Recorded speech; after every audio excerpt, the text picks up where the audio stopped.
KT Jayakrishnan മാസ്റ്ററുടെ ബലിദാന ദിനത്തോടനുബന്ധിച്ച് മാക്കൂൽ പീടികയിലെ സ്മൃതി മണ്ഡപത്തിൽ പുഷ്പാർച്ചന നടന്നു. BJP സംസ്ഥാന നേതാക്കൾ ഉൾപ്പെടെ നിരവധി പേരാണ് പുഷ്പാർച്ചനയിൽ പങ്കെടുത്തത്. തുടർന്ന് നടന്ന അനുസ്മരണ സാംഘിക്കിൽ കേസരി മുഖ്യ പത്രാധിപർ NR മധു മുഖ്യ പ്രഭാഷണം നടത്തി.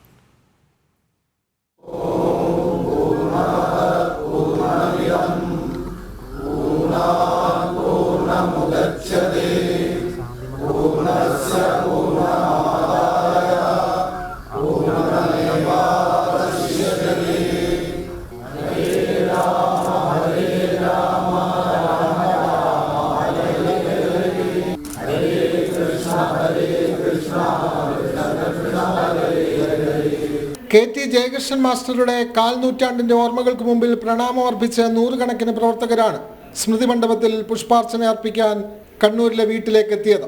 ജയകൃഷ്ണൻ മാസ്റ്റർ പ്രവർത്തകർക്ക് എത്രത്തോളം പ്രിയപ്പെട്ടവനായിരുന്നുവെന്ന് തെളിയിക്കുന്നതായിരുന്നു ഈ കാഴ്ച. പുഷ്പാർച്ചനയ്ക്ക് ശേഷം RSS പാനൂർ കാര്യാലയത്തിൽ നടന്ന അനുസ്മരണ സാംഘിക്കിൽ കേസരി മുഖ്യപത്രാധിപർ ഡോക്ടർ NR മധു മുഖ്യപ്രഭാഷണം നടത്തി. ഭാരതത്തിന്റെ ദേശീയത കമ്മ്യൂണിസ്റ്റ് പാർട്ടിക്ക് ഹറാമാണെന്നും ഭാരതം ലോകത്തിനു മുമ്പിൽ തലയെടുപ്പോടെ നിൽക്കുമ്പോൾ അതിനെതിരെ പ്രവർത്തിക്കുന്നവർ ആശ്രയിക്കുന്നത് കമ്മ്യൂണിസത്തെയാണെന്നും അദ്ദേഹം പറഞ്ഞു. ഇസ്ലാമിനെ സംബന്ധിച്ച് ദേശീയത ഹറാമാണ്, കമ്മ്യൂണിസ്റ്റ് പാർട്ടിയെ സംബന്ധിച്ചും ദേശീയത ഹറാമാണ്. അതുകൊണ്ട് നമ്മൾ നോക്കൂ, ഇപ്പൊ കേരളത്തിൽ നമുക്ക് വളരെ പെട്ടെന്ന് മനസ്സിലാവും, കേരളത്തിൽ കമ്മ്യൂണിസ്റ്റ് ഭീകരവാദിയും ഇസ്ലാം മതമൗലികവാദിയും ഒരേ തൂവൽ പക്ഷികളായതുകൊണ്ട് സംഘപ്രസ്ഥാനത്തെ എതിർക്കുകയാണ്. സംഘപ്രത്യയശാസ്ത്രത്തെ ഉന്മൂലനം ചെയ്യാൻ വേണ്ടി ഈ രണ്ട് സിദ്ധാന്തങ്ങളും ഒരുമിച്ച് ചേർന്ന് പ്രവർത്തിക്കുകയാണ്.